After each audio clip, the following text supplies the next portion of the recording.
سلام بچه، چطوری؟ من آریلیکسر هستم و خیلی خوش اومدید به این ویدیو. امروز قراره که پارت 2 لیتس پلی ماینکرافت سروایول رو براتون بذارم و اینکه لایک و سابیتون نره و بدون معطلی بریم تو کارش.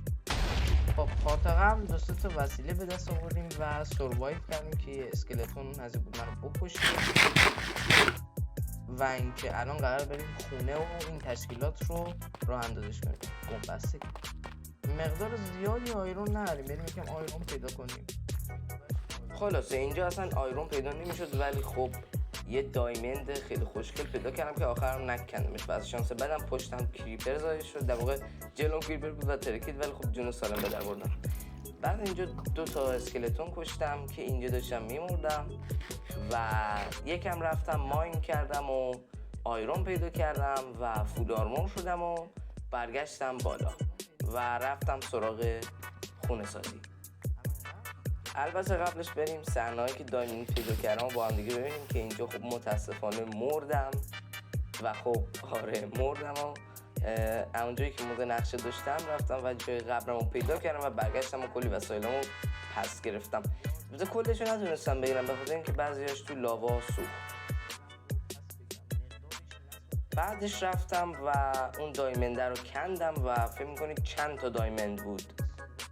خب الان با میفهمیم 1 2 و اینجا تصمیم نشدم و دیدم بازم زیرش هست که اینم کندم و این زیرم کندم و متوجه شدم بازم زیرش هست و بازم بود. یعنی اصلا مونده بودم اینجا، گفته بودم که همچین چیزی اصلا امکان داره و اینکه تازه لحظات پیدا کردن دایمند زیادی هم هستش که اتفاقات جالبی افتاده که اونا رو الان بهتون نشون میدم.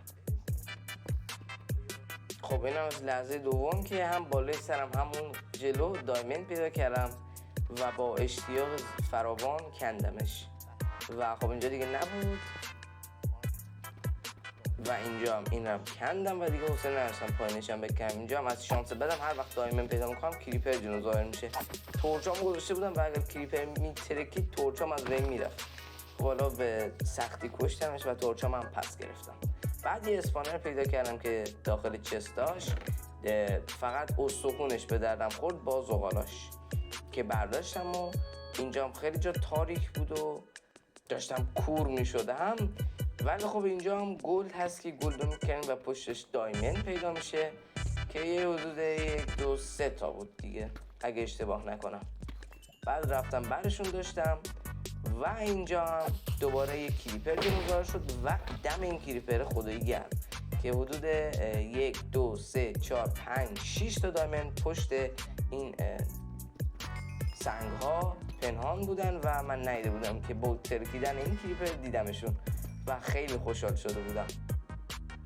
بعد اینجا سیدش هم براتون نوشتم چون که خیلی دایمند داشت مپش و مختصات هم اینجا هستش براتون. خلاصه بعد اومدم بالا و یکم خوب کشتم و اینجا رسیدم به ویلیج.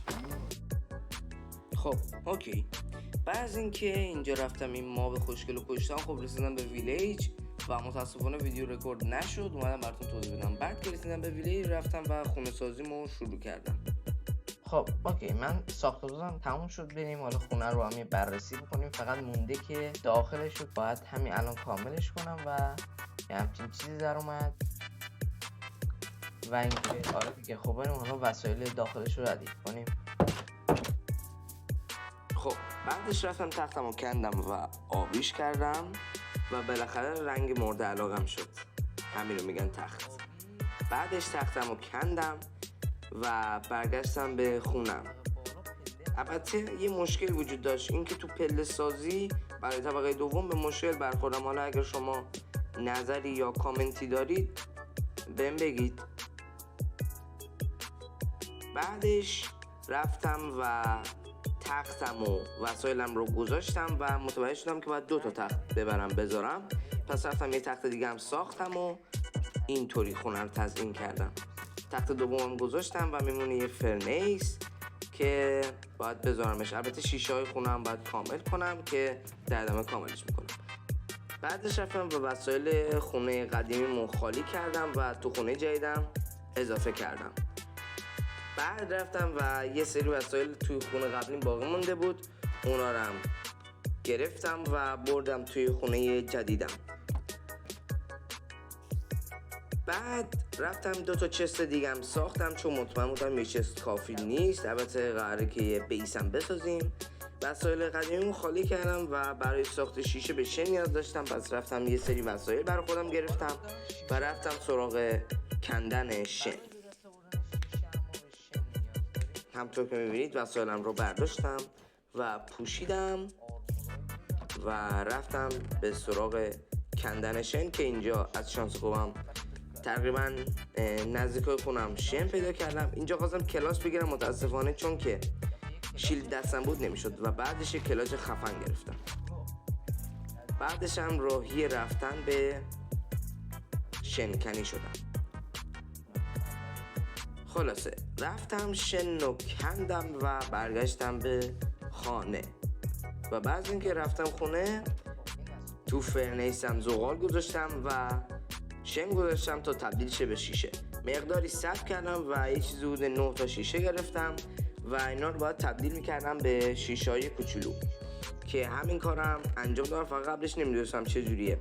بعد رفتم شیشه ها رو گذاشتم به همین راحتی و شیشه های طبقه بالا هم گذاشتم که این صبح شده بود و این زامبی بدبخت داشت آتیش میگرفت که کمکش کردم تا بمیره.